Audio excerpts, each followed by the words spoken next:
భోగిమంట వెయ్యాలంటే కర్రలవి కూడా ముందు రోజే అంతా కూడా తీసుకొచ్చేస్తారండి. చిన్నపిల్లలైతే ఎక్కడెక్కడ లేని కర్రలు, దుంగులు అయి తీసుకొచ్చి భోగిమంట అయితే వేస్తారు. మా ఇంటి దగ్గర కూడా ముందు రోజే మొత్తం భోగిమంటకు కావాల్సినయన్నీ సర్ది పెట్టేశారు.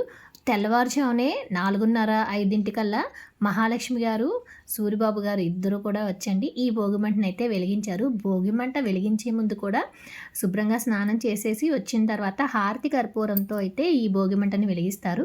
ఇంటి దగ్గర వాళ్ళందరూ కూడా తెల్లవారుజామునే వచ్చి అందరూ దగ్గరుండి భోగిమంట అయితే వెలిగించామండి. భోగిమంటలో నీళ్లు కాచి ఆ నీళ్లు కనుక పోసుకుంటే మంచిదని చెప్పి పిల్లలకైతే ఇలా భోగి నీళ్లు పోస్తారు.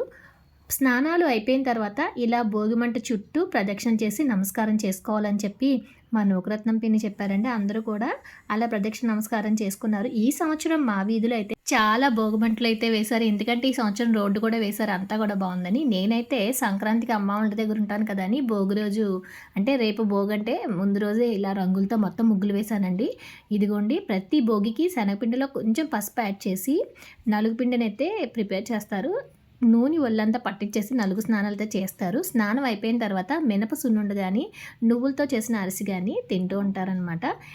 పౌర్ణమి కాబట్టి నేనైతే అరుణాచలేశ్వరుడికి, వెంకటేశ్వర స్వామికి పిండి దీపాలతో పూజ అయితే చేశానండి. పూజ అయిపోయిన తర్వాత అత్తయ్య గారు పంపించిన భోగి పిడకలు, ఆవు పేడతో చేసిన పిడకలు అయితే ఇలా భోగిమంటలో వేసుకొని భోగిమంట భస్మాన్ని అయితే బొట్టుగా పెట్టుకున్నానండి.